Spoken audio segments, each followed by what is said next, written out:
dengan saya Puan Juwairah binti Abdul Rahman, khusus Introduction to Basic Microsoft Excel. So ini khas untuk beginner sahaja. First saya akan terangkan the basic of the Microsoft Excel. Apa itu worksheet, tab. So kita akan faham konsep satu-satu.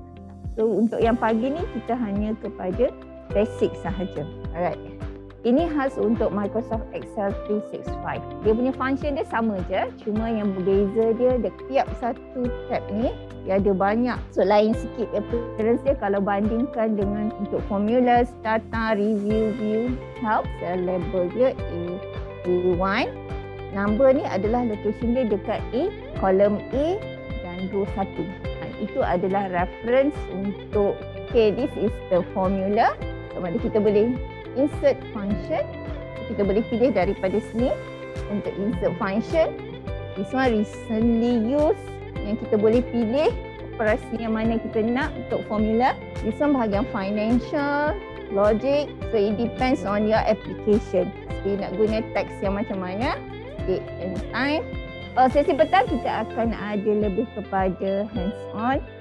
Pastikan semua dah download daripada Google Drive, all the sample of data.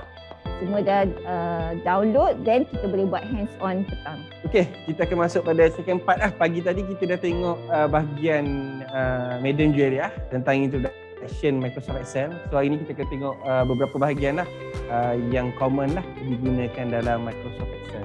So modul 6 kita akan tengok beberapa function yang penting lah dalam Microsoft Excel. So ni basic ni saya assume Madam Juwairah dah ajar. So yang ini adalah beberapa function yang sepatutnya kita dah tahulah.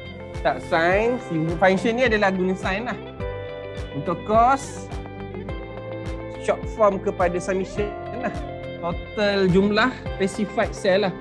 Dan kat sini kita kena tahulah bila blank cell kita tak dikira. Data ni kita boleh ambil dalam data yang saya dah sediakan lah.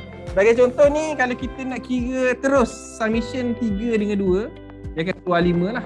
Antara A, tapi kena ingat dia tak akan kira text dan juga blank. 2 ni takkan dikira lah. So purata ni dia akan ambil purata nombor yang kita set kan. Tapi kita kena ingat data ni saya dah letak. Dah download belum? Average. So dalam kurungan ni apa yang kita nak lah. Next adalah min dengan max. Min dengan max adalah nombor. Dia akan set kalau max adalah nombor paling besar, minimum nombor paling. Dan ni exercise 1. Data saya ada bagi. So kalau kita tengok pada exercise 1 ni, soalan yang kedua dia adalah dia suruh tanya berapa expenses company ni untuk monthly dengan yearly paid lah untuk salary punya ni, dan juga berapa average salary. Okey, katalah maksimum kan. Okey, maksimum. Kita buka kurungan. Okey, kita tarik sampai ke bawah. Paling tinggi adalah 4689. Cuma okey, name tadi kita dah tengok ada kesalahan pada name ni apa kan. Okey, jadi sebab apa salah? Sebab kita ni ada beberapa useful tip lah yang kita mungkin boleh gunakan kalau kita nak nampak kita punya formula tu. Okey. So ni antara yang digunakan lah. So kita boleh sort juga. Sort ni tapi ni contohlah sort. Kalau daripada data satu tadi kita boleh sort lah ikut. Tak siap lagi. Modul 9 ni kita akan belajar sikit error lah. Error code ni penting kalau kita nak troubleshoot